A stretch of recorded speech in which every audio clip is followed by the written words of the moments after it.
सुनील जी, आपके पास आते हुए 80 सीटों का दम आप लोग भर रहे हैं उत्तर प्रदेश में, लेकिन एक सेकंड को ठहर के आप भी अंदर अंदर ये जान रहे होंगे कि कांग्रेस की जो नींव है वो पूरी तरह से उत्तर प्रदेश में कम से कम बहुत कमजोर ग्राउंड पर वो खड़ी है। जब बीएसपी के साथ आपका समझौता हुआ तो माना जाता था कि 2 क्षेत्रीय दल बड़े थे और आपने नुकसान पहुंचाया कई सीटों पर, लगभग 8 से 10 सीटों पर बीजेपी को। लेकिन कांग्रेस के साथ क्या आप वाकई ईमानदारी से ये दम भर रहे हैं कि आप 80 सीट और पूरा सफाया कर देंगे गाजियाबाद से लेकर गाजीपुर तक? आपने देखा कि आज भी अयोध्या में प्रभु राम के ललाट पर जो ये सूर्य की किरणें पड़ी और पूरे देश में उसको लेकर एक उत्साह है। प्रधानमंत्री नरेंद्र मोदी हर जगह पर राम मंदिर और भगवान राम का जिक्र कर रहे हैं।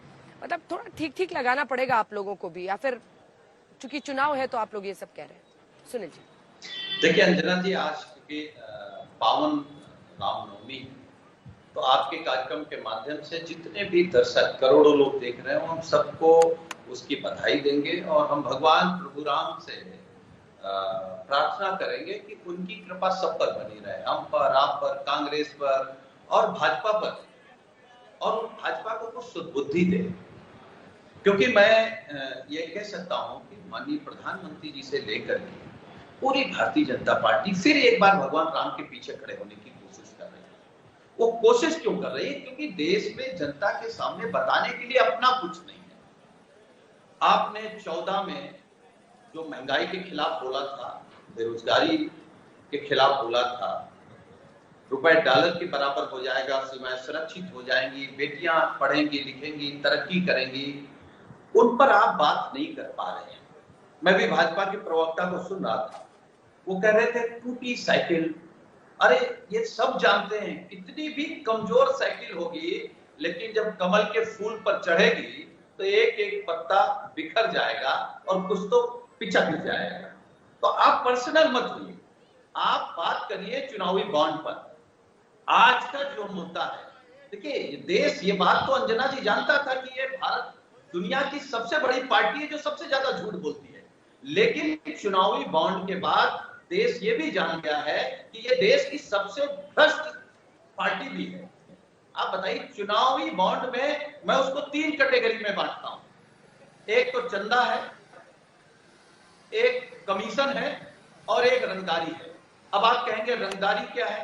रंगदारी वो है जो ईडी, सीबीआई, इनकम टैक्स जिन पर गई उसके बाद ले लिया गया, वो रंगदारी है। जिसको बॉन्ड लेकर के काम दे दिया गया या लैब में जिसके वो दवाइयां फेल हो रही थी उसको पास कर दिया गया, वो कमीशन हो गया। और जो बिना भेदभाव के, बिना डर के किसी ने किसी की मदद की, किसी भी दल की मदद की, वो चंदा हो गया। आज हमारे नेता ने कहा कि भ्रष्टाचार का गोदाम है बीजेपी। ये बता दीजिए पूरे देश में जितना भ्रष्टाचारी है आज कहां है? बीजेपी में है ना, तो गोदाम कैसे नहीं होगा? और महिलाओं की बात कर रहे थे अभी बीजेपी के लोग। आप मणिपुर पे चुप हैं, आप लखीमपुर पे चुप थे, उन्नाव पे चुप थे, आप हाथरस पे चुप थे। कुल मिलाकर अब तस्वीर ये है कि इधर 400 पार का दम भर रहे कांग्रेस पार्टी। बताए 370 पार पीएम कह रहे कांग्रेस पार्टी। बताए कि वो कितनी सीटों पर उम्मीद कर रही है कि जीतेंगे? अपने इंडिया गठबंधन में आप कितनी सीटों पर उम्मीद कर रहे हैं कि इस बार जीतेंगे? इस समय इंडिया गठबंधन 300 से 320 सीटों के बीच में खड़ा हुआ है और हमारा टैली निरंतर बढ़ रही है। ये 180 से 150 पर आ गए, ये असलियत है। और मैं एक बात यहाँ पे कहना चाहती हूँ, यहाँ पर एक प्रवक्ता ने कुछ बड़ी मनगढ़ंत बातें कही। सत्यप्रकाश जी, दम वो भर रहा है जो रबड़ की बॉल की तरह पलटता नहीं है। दम वो भर रहा है जिसका डीएनए पर सवाल होता है, वो प्रधानमंत्री के पैर नहीं छूता है।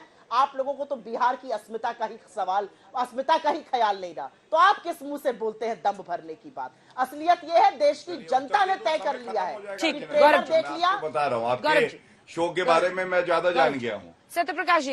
सत्यप्रकाश जी सिर्फ एक लाइन में जवाब दे दीजिए। एक सेकंड गौरव जी रुक जाइएगा। सत्यप्रकाश जी सिर्फ एक लाइन में जवाब। कुमार जी टाइम खत्म हो चुका है, जल्दी से। सिद्धांत की राजनीति इतनी बड़ी है कि सारे दल उनको पसंद करते हैं और बिहार में 2009 से एनडीए का परफॉर्मेंस पूरे देश में सर्वश्रेष्ठ और बहुत अच्छा रहा है। गौरव जी